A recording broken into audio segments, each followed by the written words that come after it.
네, 안녕하십니까. 저 두 번째 세션의 중환자 호흡자를 실제 발표 맡게 된 김동성 물리치료사라고 합니다. 짧은 시간이지만 제가 근거 높은 연구를 바탕으로 저희 병원에서 실제로 행하고 있는 이제 호흡 재활에 대해서 말씀드리도록 하겠습니다. 네, 우선 목차는 다음과 같습니다. 저희가 제가 좀 들고 하겠습니다. 네. 제가 좀 낮아서. 네, 이제 간단하게 치료사분들이 많이 사용하시게 될 therapeutic consideration을 잠깐 설명을 드리도록 하겠고요. 이제 그 고려 사항들을 토대로 중환자 호흡 재활을 저희가 시행을 하는데 크게 세 가지 파트로 나눠서 제가 설명드리도록 하겠습니다. 네, 보시게 되면 먼저 프리 컨시더레이션인데 운동을 시작하고 멈춤에 대한 가이드라인이 굉장히 많습니다. 네, 네, 굉장히 많습니다. 그래서 그 중에서 저희가 보통 빨간색 박스 안에 있는 하트레이트, NIBP, ABP, 세츄레이션을 많이 보게 되는데요. 이제 그 이유는 너무 다 아시겠지만 환자분을 운동을 하는 데 있어서 굉장히 빠른 피드백이 필요합니다. 그때 가장 사용하기 유용하고, 그래서 이거를 미리 알고 계신 분들은 상관없지만 중환자 호흡자를 처음 시작하는 치료사분들께서는 좀 헷갈리실 수도 있어서 저희 같은 경우는 이제 처음 오시게 되면 치료쌤들한테 명찰 뒤에 간략한 가이드라인을 이렇게 뽑아서 직접 넣어드립니다. 그래서 치료 중에도 언제나 확인하실 수 있게 좀 해드리고 있고, 오른쪽 사진 같은 경우는 저희가 중환자열 공유 단톡방을 잠깐 발췌해 온 건데요. 중환자재활 특성상 그 재용 기간이 굉장히 짧고 환자분들이 굉장히 빠르게 변화하기 때문에 중환자실과 이제 재활학과 치료실 간에 빠른 피드백이 필요합니다. 그래서 보시게 되면 일련의 과정을 쉽게 보여드리기 위해서 중환자실에서 환자분의 상태가 좋아지셔서 재활 치료를 시작을 이제 부탁을 주시면 전문 간호 선생님이나 이제 재활학과 교수님이 이제 스크리닝을 끝내고 그다음 치료사분이 직접 가서 평가를 한 다음에 치료한 내용을 공유를 해드리게 됩니다. 그래서 치료사분들이 치료를 진행하기 전에 다음 세 가지의 이제 평가를 꼭 루틴하게 진행하게 되는데요. MRSum 스코어 같은 경우는 앞에 박진영 교수님이 너무 설명을 잘 해주셔서 제가 따로 말씀 안 드리고, 비슷한 말씀을 해주셨는데 저것만으로는 환자분의 모빌리티 치료 계획 수립하는 데 굉장히 힘듭니다. 그래서 저희 같은 경우는 FSSICU랑 대미를 함께 평가하게 되는데, 이제 FSSICU 같은 경우는 평가자 간의 신뢰도도 높고 실제 환자 민동성이나 근력의 상관관계가 좋기 때문에 충분히 사용할 수 있는데, 보시게 되면 구르기 누운자 이제 5가지가 이렇게 있습니다. 그래서 그 5가지 항목만을 가지고는 환자분한테 스페시픽한 그 모빌리티 치료 계획을 수립하기 어렵기 때문에 이 대미도 함께 사용하게 됩니다. 대미는 원래 그 노인 환자분들이 입원을 하셨을 때 이제 다양한 기능들에 있어서 평가를 하는 도구인데, 이게 또 실제로 ICU에서 대미 평가를 진행을 했을 때 이게 평가자 간, 평가자 내 신뢰도도 높고 또 다른 이제 근력이라든지 ADL 평가 간의 상관관계도 높아서 충분히 ICU에서 사용할 수 있다라고 보고가 되어 있고요. 그래서 이런 프리컨시데이션을 토대로 저희가 실제로 치료를 진행할 때 가장 많이 보는 거는 이제 이 왼쪽은 치료 선생님들 보시면 가장 편리할 건데, 저희가 꼭 중요하게 생각하는 부분들은 경과지 이렇게 작성을 합니다. 보시면 ICU 리입 스타트 데이를 적고 그날 당일의 날짜를 적게 되면 어느 정도 기간을 자동적으로 치료를 받고 있다를 볼 수 있고, 라스와 ICU 레이브 모빌리전 스케일은 다시 설명 짧게 드리고요. 노트는 이제 요 다음에 설명드릴 호흡근 운동들이나 이제 다양한 호흡 재활에 대해서 그날 당일에 시행했던 걸 적습니다. 그다음 가장 마지막에 밑에 있는 거는 피츠버그 재활 참여 스케일을 해서 제가 굉장히 중요하게 생각하는데, 저 실제 참여도에 따라서 환자분의 FIM이나 이제 운동 기능의 수치가 굉장히 달라질 정도로 중환자 재활에서는 어떤 것보다 제가 열심히 하는 것도 중요하지만 환자분들이 실제로 이 재활에 참여를 얼마나 하느냐가 굉장히 중요합니다. 그래서 이 부분을 이따가 영상을 좀 보시면서 짧게 설명드리도록 하겠고요. 라스는 제가 따로 설명드리지 않겠습니다. 너무 잘 아실 테고, ICU 레인보우 모빌리션 스케일 같은 경우는 저희 병원에서 고안을 한 건데, 저게 지금 이게 잘 안 보이시겠지만 플라스틱 판입니다. 그래서 이게 중환자실 방별로 이렇게 다 붙어 있거든요. 그래서 가장 저희가 잘 사용하는 이유는 이 환자분의 모빌리티 포텐셜을 한눈에 쉽게 볼 수 있습니다. 익스펙티드하게 예를 들면 이 환자분이 원래는 스팅의 엣지까지 가능한데 그날 컨디션이 너무 안 좋으셔서 ARM 정도만 시행을 했다. 그러면 이렇게 한 칸 한 칸 이렇게 밀면서 저희가 평가하게 됩니다. 그래서 이제 되게 저게 펄폼들을 익스펙티드까지 한 칸 한 칸 올라가는 그 희열이 있습니다. 그래서 저희는 굉장히 잘 사용을 하고 있고요. 그래서 앞서 말씀드린 컨시더레이션 토대로 저희가 운동을 직접 진행하는 걸 말씀을 드릴 건데, 우선 이제 호흡 재활의 가장 기본이자 기반이 된 디프리싱 엑서사이즈입니다. 폼은 제가 왼쪽에는 아주 간략한 환자 이력을 적어놨고 중간에는 영상, 오른쪽에는 프로토콜과 해당 운동의 이제 연구를 통해 보고된 이점이나 제한점들을 적어놨습니다. 그래서 저는 이제 호흡 재활의 실제를 보여드리고 싶은 거기 때문에 영상을 보시면서 편하게 이력들이나 이런 부분들을 보시면 될 것 같고요. 딥브리싱은 너무 잘 알겠지만 주동근이 다이아파그램을 이용해서 충분한 호흡을 하게 하는 건데, 보통 이거를 단독으로 사용하기도 하지만 추후에 있을 다른 호흡자열에서 충분히 다른 치료 기법들과 컨정션해서 사용을 할 수 있거든요. 그래서 이 환자 같은 경우는 굉장히 호흡을 잘 하셔서 보통 체스트 디스펜션 자세를 취해서 디프리팅 후에 제가 체스트 모빌리제션까지 같이 시행하고 있는 영상입니다. 짧게 보시면 소리가 혹시 날까요? 참았다가 훅 들 거예요. 다시 한번 더 크게 내려가시고 더더더더더더더더더 참아요. 하나, 둘, 그래서 환자분 눈빛을 보시면 넷. 저 굉장히 이렇게 또 열정이 넘치시고 참여를 굉장히 잘해주셨던 분인데 호흡 많이 불편해요. 한 번만 더 다시 볼게요. 다시 좀 크게 내려가시고 더더더더더더더더더더더더 참아요. 하나, 둘, 셋, 4초까지만. 넷, 뱉어요. 호흡. 그래서 여기 보시게 되면 짧게 나오지만 환자분이 한 2번 정도 시행을 하시고 아까 말씀드린 세츄레이션이 떨어지게 됩니다. 그래서 운동과 시작과 멈춤의 기준 중에 세츄레이션이 떨어지시게 되면 잠시 운동을 중단을 하고 환자분의 상태를 평가하면서 환자분한테 괜찮은지 또 저 바이탈 사인이 1분 내에 또 세츄레이션이 빨리 회복되는지 그런 부분들이 사실 중환자 호흡제할 처음 진행할 때 굉장히 중요한 부분이라고 볼 수 있습니다. 그 다음은 IMT 트레이너에 대해서 짧게 말씀을 드릴 건데요. 먼저 가장 설명드려야 될 게 처음에는 저희가 일반적인 재활 환자 호흡 재활을 할 때 방금 딥브리싱도 그렇고 보통 다이아파그램을 많이 사용하라고 말씀을 드리는데 중환자 재활의 특성상 생각보다 그 주동근 다이아파그램 아트로피가 굉장히 많이 옵니다. 그래서 IMT 관련한 연구 보고를 보시게 되면 우리가 SCM 머슬이나 트라페지우스의 머슬에 좀 액세서리 머슬에 좀 동원이 되더라도 폐에 충분한 환기가 이루어지게끔 하는 게 조금 더 우선이라고 보여지고 있거든요. 그래서 요거는 뭐 환자분을 보시기 전에 짧고 길게. 그 다음에는 기침 한번 크게 해볼 거예요.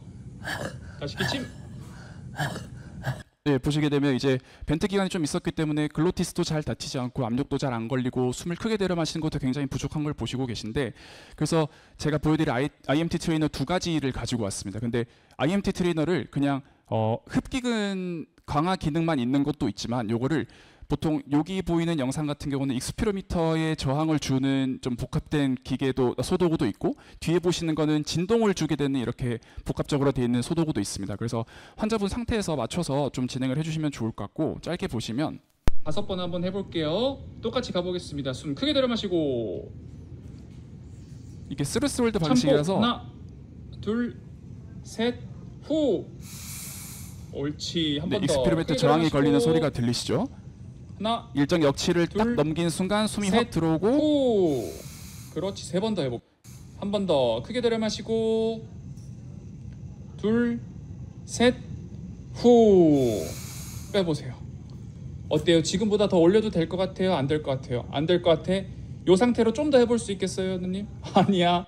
그래서 이게 제가 이거 꼭 보여드리고 싶었던 건데 이 환자분 같은 경우는 제가 치료실 중환자실에 딱 들어가는 순간 막 갑자기 벤트 막 호흡이 올라가면서 막 고개를 절레절레 하십니다. 그러니까 그 말인즉슨 제가 아까 설명드린 건데 이렇게 하시고 안 된다고 하시고 2세트를 더 하셨거든요.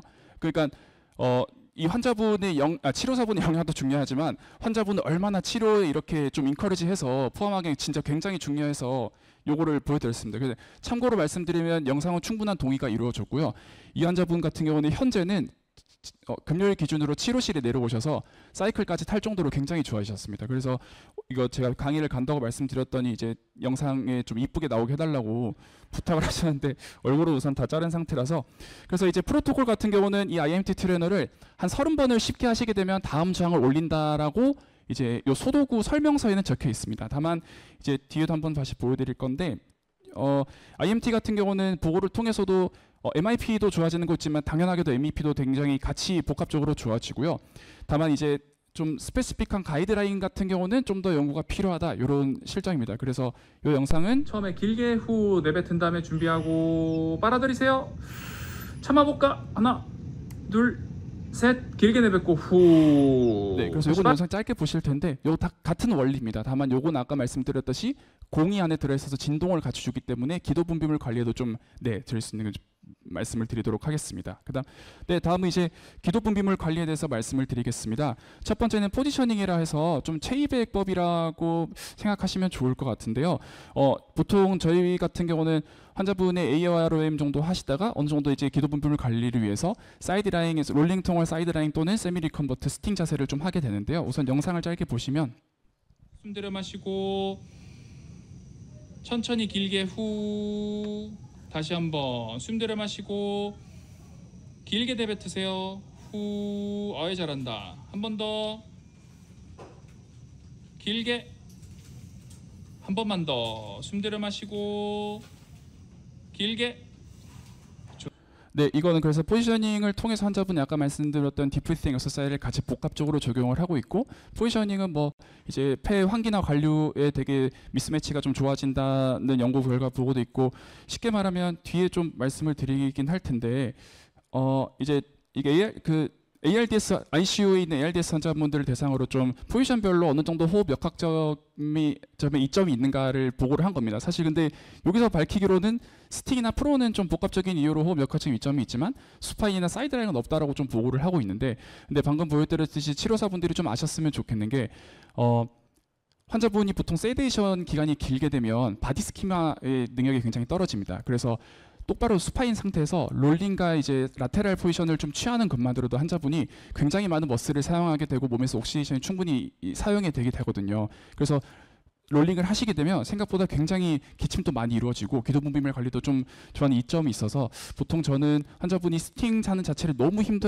앱도미널 머슬에서 너무 힘들어하시면 롤링 사이드라인부터 시작해서 천천히 강도를 높이는 것으로 저는 치료를 진행하고 있습니다. 그래서 요거는 되게 고전적인 사진이긴 한데, 큰 전제는 결국에는 어펙티드 사이드 렁을 좀 지표면에서 멀어지게 해서 립케이지에 충분한 이렇게 환기가 일어날 수 있게끔 하는 거를 보여드리고 있어서, 선생님께서 한 번씩 포지셔닝 하실 때 좀 염두에 두셨으면 좋겠다라는 말씀 드리고요.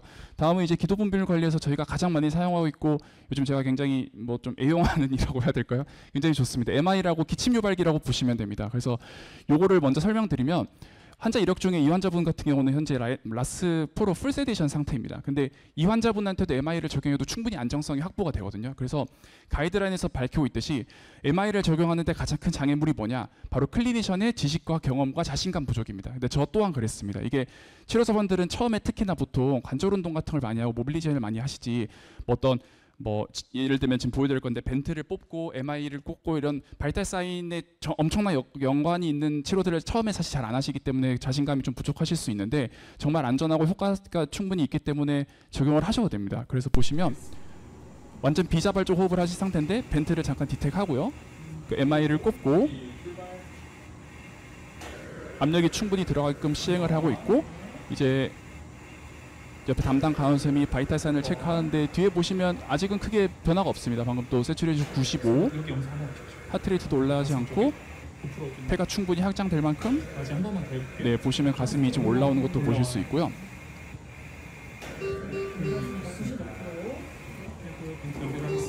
네, 다시 바로 벤트를 연결하는 모습을 보실 수가 있고, 그래서 뒤에 보시게 되면 요 프로토콜을 처음 할 때 이제 가장 많이들 실수를 하시는 게, 이게 무섭다고 압력을 굉장히 줄여서 진행하는 경우가 있습니다. 사실 처음에 제 얘기입니다. 그러니까 저도 굉장히 실수를 많이 했는데, 여기서 가이드라인에서는 20으로 시작을 하라 해서 50 이렇게 늘리라고 하는데, 사실은 저희 병원은 30씩 시작하고 있는데, 그 이유는 방금 보셨던 풀세데이션 환자분 같은 경우도 이미 벤트로 이제 30의 압력을 주고 있는데 20을 더 낮게 주게 되면 오히려 더 큰 이제 쉽게 말하면 더 확장이 폐가 안 되거든요. 그래서 오히려 더 세츄레이션이 떨어지는 경우가 발생할 수 있어서 30으로 시작해서 5 또는 10씩 올려서 한 50 정도까지는 안정성 있게 적용을 하실 수가 있습니다. 그래서 요거는 액티브하게 이제 마스크를 통해서 MI를 적용하는 영상인데요. 중간부터 한번 보시게 되면, 후 쉬고 한 번 더 마시고 뱉고 쉬고. 지금 요거 압력은 괜찮아요, 선생님? 빨아들이는 시간이나 내뱉는 시간은 어때요? 괜찮은 것 같아요? 요대로 몇 번 더 가볼게요. 알았죠? 그래서 이 환자분 또 액티브하게 적용을 잘 하고 계셔서, 끝나고 난 다음에는 항상 이제 환자분이 어떠셨는지, 바이탈 사인은 괜찮은지 이런 부분들을 확인을 하시는 게 굉장히 중요합니다.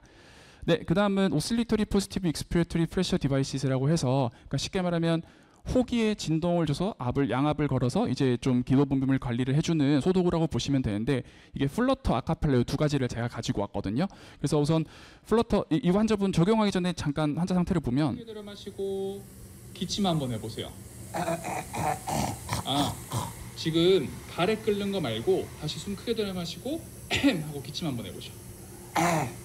마찬가지로 보시면 글로티스에 충분한 압력이 걸리지 않아서 뱉는데 숨이 하고 좀 빠지시는 느낌이 있습니다. 그래서 양압을 좀 걸어 드릴 건데 플러터 아카펠라는 같은 원리입니다. 다만 플러터보다는 사실 저는 아카펠라를 좀 더 선호하긴 했는데 짧게 말씀드리면 플러터는 보통 이제 세미 리컴포트 자세나 시팅에서 좀 적용을 하라고 권고를 하고 있는데 아카펠라 같은 경우는 실제로 해보시면 느끼는데 수파인에서도 충분히 가능하고 이게 가슴까지 진동이 제가 실제로 느껴집니다. 그래서 그게 연구 결과로도 뭐 평균 압력이나 진폭에 좀 더 크다라고 보고는 되고 있지만 다만 그게 이제 임상적 유의미성에 대해서는 좀 더 연구가 필요하다 이렇게 되어 있습니다. 플러터 잠깐 보시면 후 불어볼까요? 그렇죠. 그래서 위에 돌돌돌 떨리는 게 다시 환자분한테 시각적인 숨 크게 피드백도 좀 줄 수 들이마시고 있어서 2초 참았다가 하나 둘 불어요. 후. 한 네, 번만 더 요거는 요 마지막. 정도까지만 보시고 다음 아카펠라 먼저 보시게 되면 좋습니다. 숨 크게 들이마시고 소리가 들릴 겁니다. 이렇게. 부르세요. 자, 두 번 더 들이마시고 최대한 길게 후. 한 번만 더 들이마시고 길게. 그렇죠. 빼보시고. 여기 어느 정도까지 진동이 지금 느껴지세요? 가슴 정도까지? 좋습니다. 그래서 이거 짠 거 아니고요. 환자분한테 실제로 어디까지 느껴지세요? 진짜 아닙니다. 그래서 가슴이라고 표현을 하셨는데 이게 뒤에 찍었어야 되는데 환자분이 이거 딱 끝나고 되게 급박하게 선생님이 휴지 이렇게 해서 굉장히 많은 객담을 배출하셨거든요. 제가 그걸 못 찍어서 조금 아쉽긴 한데 아무튼 이게 굉장히 또 적용하기도 편리하고 플라스틱으로 되어서 굉장히 가볍습니다. 환자분들한테 평소에 줘도 환자분들도 진동이 두두두두 이렇게 느껴지니까 되게 재밌어 하시기도 하시거든요. 그래서 알고 계시면 좋을 것 같고 이제 마지막으로 피지컬 액티비티 얼리 모빌리제이션인데 앞에 박시정 교수님 너무 설명을 잘 해주셔서 짧게만 말씀드리면 일단은 보통 이제 치료사분들은 아셔야 될 건 비협조적인 그러니까 세데이션이나 환자분 컨디션 따라서 협조가 안 되는 환자 그다음 협조가 잘 되는 환자를 좀 나눠서 보시면 좋을 것 같긴 한데 포지셔닝 같은 경우는 이제 체위 변경이라고 생각하시면 됩니다. 다만 이거는 간호 선생님들이 좀 더 많이 하시게 될 거고 여기 이제 컨티뉴어스하게 라테랄 로테이션 테라피 같은 경우는 병원 내에 이제 폐렴 발생도도 좀 줄인다고 보고가 되고 있고 PRM과 스트레칭 같은 경우가 치료 선생님들이 거의 이제 중환자 재활의 한 80%나 90%를 차지하게 될 만큼 굉장히 많이 하시게 될 텐데 사실 그 기법들은 말씀드리지 않겠습니다. 워낙 RRM에 대해서는 잘 아실 테고 중요한 거는 ICU 환자분의 이제 리스크를 아시는 게 굉장히 중요합니다. 보통 뭐 DVT나 또 중요한 A라인 에크모 중환자실에서 되게 중요하게 생각을 하는 건데 무조건적으로 안 한다는 건 아닙니다. 뭐 예를 들면 DVT 같은 경우도 항응고제 치료를 하고 있고 임상적으로 안정이 돼 있으면 충분히 RM을 진행해도 되고 오히려 이제 체중을 지지했을 때 혈전이 좀 줄어드는 보고도 있거든요. 그래서 좀 진행을 해주시는 게 좋고 여기서부터 꼭 말씀드리고 싶었던 게 지금 PRM과 스트레칭 다음에 얼리 모빌리제이션까지 꼭 포함되는 건데 뭐냐면 이제 중환자 재활 같은 경우는 굉장히 팀워크가 중요합니다. 그래서 본인의 업무 분장을 아는 게 굉장히 중요한데 실제로 해보시면 가장 어려운 게 뭐냐면 바로 이 부분인데요. ICU 환자분들 같은 경우는 튜브나 라인에 굉장히 의존을 많이 하고 계십니다. 그러니까 쉽게 예를 들면 보통 이 연구를 통해서 얼리 모빌리제이션 환자분을 하는 데 있어서 보통 중환자실 한 분이 뭐 8.6개의 튜브나 라인을 가지고 있고 세션별 평균을 따져봤을 때 한 12.4분 정도를 보통 이제 튜브나 라인 관리하는 데 되게 소요를 하고 있거든요. 그래서 사실 간호 선생님들도 되게 바쁘신데 중환자호흡 재활을 할 때 저희가 가면 좀 귀찮을 수도 있지 않습니까? 그래서 이제 이게 충분히 튜브나 라인 관리나 업무 분장이 충분히 잘 알고 파악이 돼 있어야 이 환자분들한테 좀 더 효율성 있고 안전성 있게 좀 진행이 되거든요. 그 쉬운 예로 저희 병원도 ICU마다 되게 다르지만 SCI2 같은 경우에는 보통 이식 후에 환자분들이 많아서 얼리 모빌리제이션을 굉장히 빨리 시작하십니다. 그러면 저희가 도착해서 딱 도착하면 간호 선생님이 알아서 그냥 바로 들어가셔서 폴리부터 시작해서 라인 같은 것도 바로 이렇게 해주시거든요. 그러면 저희 치료사분들은 거기에 굉장히 큰 감동을 받습니다. 정말 큰 감동을 받아요. 그래서 선생님들도 요거를 알고 진행을 해야 치료사분들도 좀 더 효율성 있고 환자분한테 좀 더 좋은 호흡자를 진행할 수 있다는 걸 알아주셨으면 좋겠고요. 그래서 모빌리제이션 같은 경우는 저희 병원은 보통 이제 그날 페이션 환자분의 상태나 ICU 레이버 스케일을 좀 파악을 해서 상황에 맞는 앞서 보였던 세션에서 보여드렸던 얼리 모빌리제이션을 진행하고 있고 이제 에어로빅 엑서사이즈 같은 경우는 저희 병원은 보통 사이클 에로미터 수파인에서 놓을 수 있는 커다란 이제 기계 같은 자전거를 보실 수 있습니다. 그래서 그걸 보통 많이 이용하고 스트레스 엑서사이즈 같은 경우는 정말 치료사분들이 잘 아시는 베드에서 시행할 수 있는 안전하게 하는 것들을 충분히 적용하면 좋을 것 같습니다. 그래서 마지막 영상으로 저도 짧게 준비해왔는데요. 이분은 이식을 기다리시는 에크모 환자분이셨습니다. 그래서 이거는 처음 제자리 걷기를 진행을 하시는 거고 잘 주셔야 돼요. 5줄 잘하고 있습니다. 기저귀? 네, 들으셨죠? 기저귀 하는 그 옆에서 이제 저희 또 담당 간호사님께서 충분히 환자분의 정도 관리를 위해서 같이 이렇게 또 영상 촬영도 하시면서 보고 있는 모습을 볼 수 있고, 요거를 영상을 보여드리기 전에 미리 말씀드리면 굉장히 아까 말씀드린 얼린 모빌리션 인력이 굉장히 많이 필요합니다. 근데 다만 이 게이트를 처음에 시행을 할 때는 좀 안정성 확보나 환자분한테 좀 안정감을 느끼기 위해서 굉장히 많은 인력이 들어가는데, 이 환자분 같은 경우는 본인이 충분히 안전하다는 거를 좀 이제 파악이 되시면 그 다음부터는 좀 더 적은 인력이 들어가기도 하고, 그다음 현재 지금 대한중환자재활학회 그 유튜브를 보시게 되면 요즘에 또 많이 쓰는 신체 재활 도구들이 또 있습니다. 그럼 그걸 이용하게 되면 사실 그렇게 많은 인력이 필요하지 않더라도 충분히 그 좀 얼린 모빌리제이션을 좀 적용을 할 수 있어서 잠깐 보시면.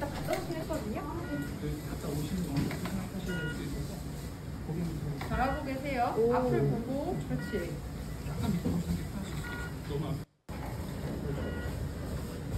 그거 좀 치워주세요. 쓰레기통 좀 치워주세요. 좋아요.